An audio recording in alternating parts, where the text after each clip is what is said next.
विदेशों में कॉल करके लोगों से ठगी कर रहे हैं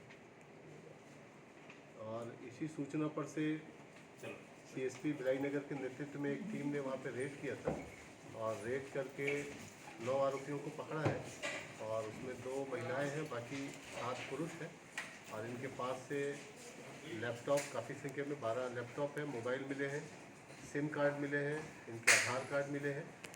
और ये जो कॉल सेंटर के रूप में काम कर रहे थे ये मुख्यतः कनाडा और यूएस बग भेज के बग को दूर करने के लिए वहाँ से यूएस डॉलर में पैसा मांगते थे और जो पैसा प्राप्त होता था उसको ये फरीदाबाद में इनकैश करा के हवाला के ज़रिए प्राप्त करते थे और ये कमीशन बेसिस पे चलता था। इनके और भी साथी हैं जो देश के अलग अलग जगहों में रहते हैं, पुलिस की टीम उनको भी पकड़ेगी। ये जो भी पेमेंट होता था उसको डॉलर में रिसीव करते थे और उसको यूएस डॉलर में रिसीव करने के बाद उसको रुपए में कन्वर्ट करके हवाला के ज़रिए ट्रांजैक्शन करते थे। पिछले 1 महीने से ये आए थे और एक रूम को किराए में लेके ये ऑपरेट कर रहे थे। फरीदाबाद क्षेत्र में पुलिस की बीच में दबिश हुई थी, उसके बाद ये भाग के यहाँ पे ऑपरेट करना शुरू किए थे और पुलिस को सूचना मिलने पे कार्रवाई की गई है। इसमें जो सिम मिले हैं वो दूसरे के नाम से चल रहे थे। अमेरिका में जो भी ये कार्रवाई करते थे ई सिम के ज़रिए करते थे और उनके पैसे का आदान प्रदान टेलीग्राम के ज़रिए होता था। और इसमें लैपटॉप में काफ़ी सारी जानकारियाँ हैं जिसको टेक्निकल टीम है वो एक्सेस करके उनको प्राप्त करेगी। और अभी इनके पास से लगभग 2.5 लाख रुपए कैश मिला है और लैपटॉप और बाकी इलेक्ट्रॉनिक डिवाइसेस मिले हैं। और इसमें बीएनएस की धाराओं में धोखाधड़ी, प्रतिरूपण और कूट रचना की धाराएँ लगाई गई है। उसके अलावा टेलीकम्युनिकेशन एक्ट की धारा 42(6) भी लगाई गई है, 42(3)(6) भी लगाई गई है और इसमें आगे विवेचना की जाएगी। एक चौहान प्लाजा में एक बिल्डिंग है, वहाँ पे मकान है, उसमें किराया में रहता है। इन्होंने इनके जो मेंटर है वो फरीदाबाद के हैं, उसके बारे में भी जानकारी प्राप्त हुई है, पुलिस उस पर भी काम करेगी। तो अलग अलग मतलब राज्यों में भी इस प्रकार के गिरोह लोग पूछताछ में क्या बताया आपको? अभी इन्होंने फरीदाबाद का बताया है और वहाँ से माइग्रेट करके यहाँ कर रहे हैं।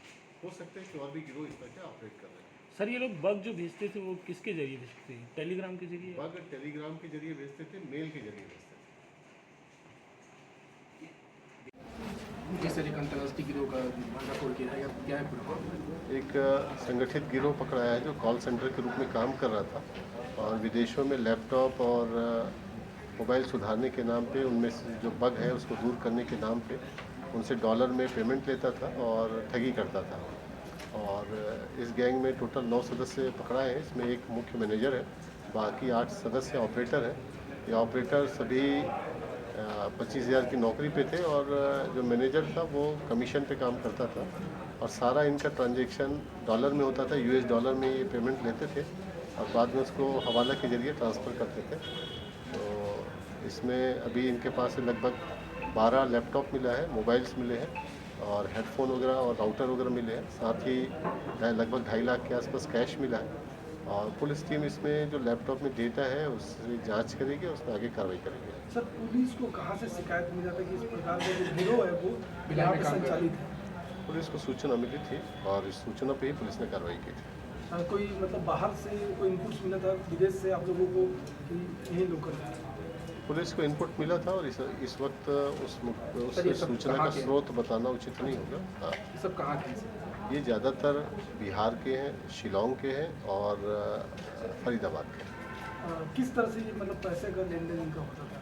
इसमें एक जो इनका फरीदाबाद में व्यक्ति है वो कुछ खास लैपटॉप को और मोबाइल को टारगेट करके बग भेजता था ईमेल या टेलीग्राम के जरिए और फिर जिस मोबाइल में ये बग भेजा जाता था, लैपटॉप में बग भेजा जाता तो उसको ये सॉल्यूशन के लिए उसको लिंक भेजते थे और तुरंत ये सॉल्यूशन प्रोवाइड करके उससे 80 से $200 का रकम लेते थे और उस रकम को ये हवाला के जरिए कैश इंडियन रुपीज़ में तब्दील करते थे। कितने का ठगी कर दिए होंगे? अब ये जांच में क्लियर होगा। अभी तक इन्होंने जो जानकारी दी है वो अस्पष्ट है, तो जांच में क्लियर होगा। सर ये जो 9 लोग पकड़ाए ये मतलब एक एम्प्लॉय के तौर पे काम करते कि ओनरशिप में काम कर रहे हैं? इसमें एक व्यक्ति मैनेजर है जो परसेंटेज में काम कर रहा था, बाकी मैनेजर के अंडर में एम्प्लॉय थे।